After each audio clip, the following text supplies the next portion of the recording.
Look, Architect Matt! Sa wakas, blueprint na lang tong bahay natin dati, ngayon may pader na. Pagkatapos ng kasal, dito na tayo titira. Sabi ko naman sa'yo, di ba? High school pa lang tayo. Ikaw na ang iguguhit ko sa plano ng buhay ko. I love you, Cassie. Handa ka na bang maging Mrs. Alcaraz next month? Sobra pa sa handa. Tara na, baka mahuli tayo sa huling fitting ng gown ko.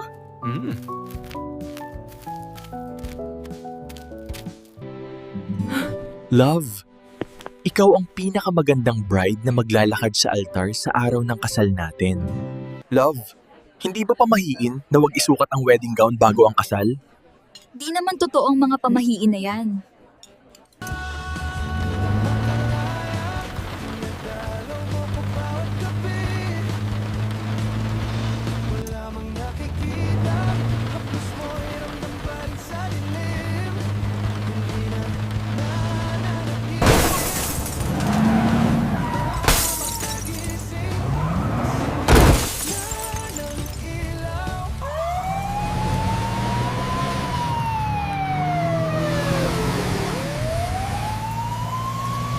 Love, gising na please.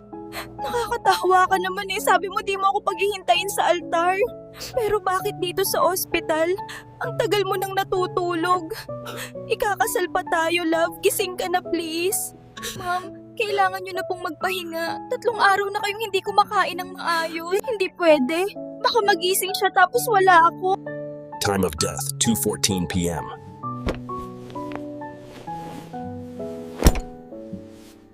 Hindi totoo to. Love, gising. Sabi mo sabay tayong gagawa ng mga skyscraper. Matt, help me na makayanan ko to because it's so hard pala when you're alone na. Don't worry, I'll be okay.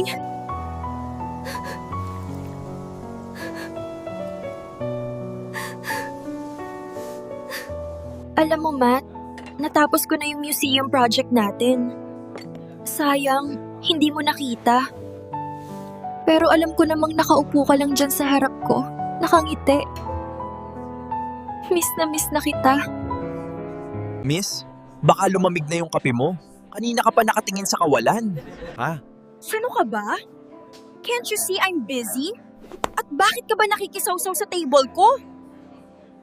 At hindi ka busy, malungkot ka. Tsaka, puno na yung shop, dito lang ang vacant seat. Well, yung upuan na kinakausap mo.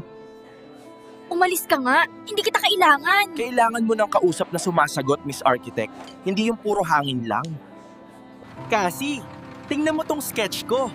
Bahay na hugis pizza. Mike, tumigil ka nga. Architect ako, seryoso ang trabaho ko. Huh? At bakit ba sunod ka ng sunod sa site mo? Kasi gusto kong makita kang tumawa. Alam mo, ang ganda mo sana. Kaya lang ang bigat ng dala mo. Hayaan mong tulungan kitang magbuhat. Ha? Bakit mo ba to ginagawa? Alam mong hindi pa ko handa. Hindi ko hinihiling nakalimutan mo siya. Gusto ko lang maging bahagi ng bagong blueprint ng buhay mo. Kahit asa makulit na foreman lang muna. Matt, dinalhan kita ng bulaklak. Alam mo, may nakilala akong lalaki. Napakakulit niya. Inis na inis ako sa kanya nung una kasi ang daldal niya. Pasensya na kung inagaw ko sandali ang atensyon niya. Pangako, aalagaan ko siya gaya ng pag-aalaga mo sa kanya. Kasi, hindi ka kailangang makonsensya kung masaya ka na muli, Kim. Ang pag-ibig, parang building lang yan. Minsan nasisira ng lindol, pero pwede nating itayo uli. Mas matatag, mas matibay. Salamat, kasi hindi ka sumuko sa akin. Hinding-hindi. Tara, may bago tayong project na gagawin. Ang buhay nating dalawa.